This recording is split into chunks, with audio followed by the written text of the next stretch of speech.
So we had intense one-on-one win-lose competition. What else? First time. Would you say that because you were going for keeping the other person from scoring, that maybe the objectives weren't really clear? Even though I said your goal is to score as many points as possible, it may not have been clear to you what that meant. Score as many points as possible. What else? Yes? We were playing by the old rules of thumb wrestling. The old rules of thumb wrestling. I've had so many people say to me, well, what you just pointed out, demonstrated to us, wasn't thumb wrestling. I mean, that was thumb tapping. Well, okay. We've got old role models of what thumb wrestling was. How many of you started out with 1, 2, 3, 4, time to start a thumb war? How many seconds did that take? You only had 30 seconds. Wasting valuable time. It was a time crunch, right? And you're busy going, 1, 2, 3, 4. I mean, the last time, before I started doing this, last time I thumb wrestled was in the back seat of my dad's station wagon on the way to Camp Shaganappy with my brother, trying to break each other's thumbs. But this time, we were trying, it was a new game of thumb wrestle, wasn't it? And then you're saying, that's cheating, not in the spirit of competition, that's not thumb wrestling. Well, let me ask you, how do you do your first take on screening applicants these days? Do you have a software program that does it? Many of you do. Many people who send in their resumes have to make sure that they have all the right keywords so they don't get tossed out. Well, you're still screening your applicants. It's still called that, but you're not doing it the same way you were doing it 10 years ago. Everything has changed, even though you still have the same name. So thumb wrestle has changed, even though it still has the same name.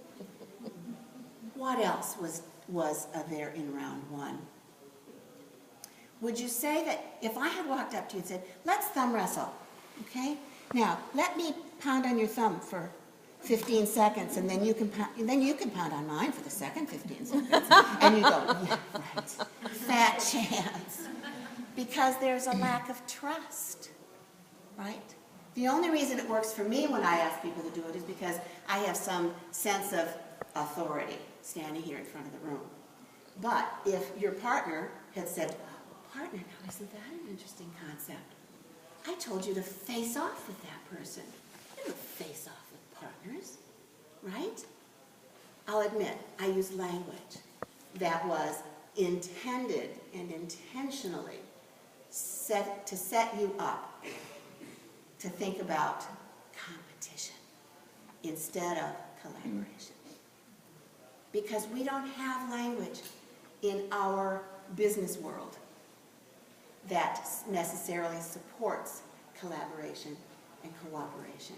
We have a lot of language that supports competition. Now, I'm not saying competition is bad. I would never say competition is bad. It just depends upon what kind of competition. Your competition in round one was win-lose. How did it change in round two for those of you who had higher scores in round two? Did your competition, your sense of competition, your definition of it change at all? You're nodding your head. Tell me how it changed. You were partners, and what were you competing against? Everyone else? Or that idea, that concept, that expectation that 160 points? That unknown pair somewhere in the United States that got 160 points, that was your competition. So the difference between internal competition, win-lose, and external competition, which is win-win for us, and trying to best the actual competition outside. Would you say that the second time around, perhaps your expectations were a little clearer? Not your expectations, but the objectives were a little clearer? Would you say your expectations were a little higher? I would venture a guess that the first time you thought, man, if I can score 1 point against that big honking thumb, I'll be in good shape. But the second time, it's, 160 points. I'm trying to want to figure out how I can score that high. What else? Any other differences that you noticed between round 1 and round 2? Let's kind of summarize what we've just been talking about. Here we've got round 1. It was competitive, win-lose. The objectives were perhaps unclear. Limiting language, which I did on purpose. I mean, when you hear the term face-off, what do you think of? Hockey, blood and guts, kill them on the ice, right? Time pressure, 30 seconds, what, 3, 2, 1, go. Untrusting partners. Your role models, you were playing by the old rules of thumb wrestling, and your expectations were pretty low. Now let's look at round 2. It was more cooperative, still competitive, but differently directed competition. Your objectives were a little clearer. You learned perhaps from your experience, or some of you learned by watching Jen and me. Now there's nothing wrong with that. For some of you went, oh, look what they're doing, I think I'll try that. Now, speaking of cheating, in school we used to call that cheating, didn't we? We were not trained in school to become colleagues, to work in teams, or to be collaborators. It was, look at your own paper, keep to yourself, don't talk, right? What we ask people to do is come out of school, be all ready to join this team, work collaboratively, share your work product, don't be afraid, steal ideas from other people. It's called sharing best practices. It used to be called cheating. So we learn from our experience, we learn from other people's experience, we learn by watching other people. Trust. I gave you 10 seconds to talk to each other and plan. How many of you used that 10 seconds to talk to each other and plan? A few of you did, okay.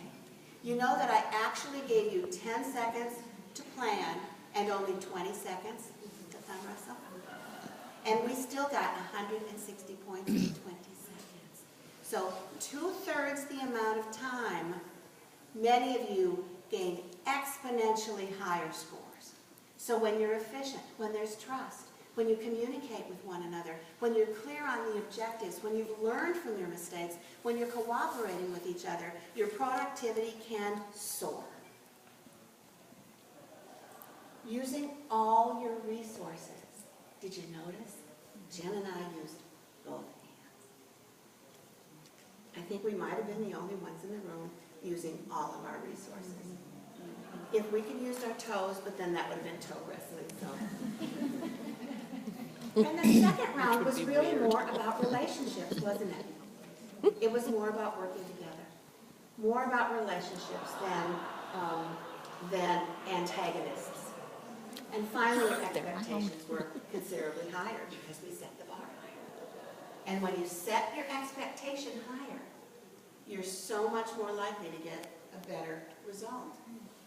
But let's look at what we have here. What those first letters spell. With our little game of thumb wrestling, I dare say we might have described the corporate culture in your organization.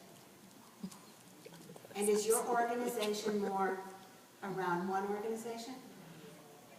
Or is it more of around two organizations? I've often